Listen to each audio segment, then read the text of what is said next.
सबहाए अक़ीदत के पैमाने हज़ारों हैं, महबूब रिसालत के मस्ताने हज़ारों हैं। गुस्ताख ज़ुबानों को हम काट के रख देंगे, दुनिया में मोहम्मद के दीवाने हज़ारों हैं। ऐ दुश्मनाने इस्लाम, कान खोल कर सुन लो, जिस मुबारक हस्ती की तुम गुस्ताखियाँ करते हो।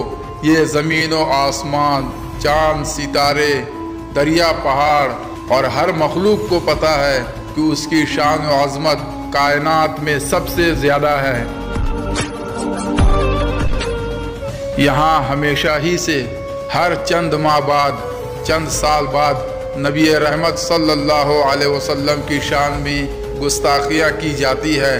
कभी उनकी ज़ात मुबारक को लेकर, कभी उनके अज़वाज को लेकर और कभी कुरान मुक़द्दस को लेकर बेहुरमती की जाती है। ये मसला नामूसे रिसालत सल्लल्लाहु अलैहि वसल्लम का एक फ़र्द या एक जमात का नहीं, बल्कि पूरी उम्मत का मसला है।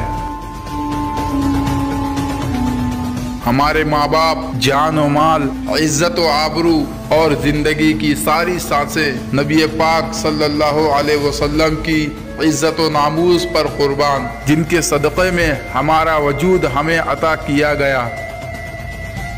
कायनात में खुदाए ताला के बाद नामूसे रिसालत सल्लल्लाहु अलैहि वसल्लम से ज़्यादा कोई चीज़ अहम नहीं। ऐ लोगों, तुम जिस पाक और मुबारक हस्ती के तक़द्दुस को बदनाम करते हो, कान खोल कर सुन लो। मेरे नबी सल्लल्लाहु अलैहि वसल्लम की ज़ात और उसका ज़िक्र हमेशा से बुलंद है और हमेशा बुलंद रहेगा इंशाअल्लाह। जो जान मांगो तो जान देंगे, जो माल मांगो तो माल देंगे, मगर ये हमसे न हो सकेगा, नबी का जाहो जलाल देंगे।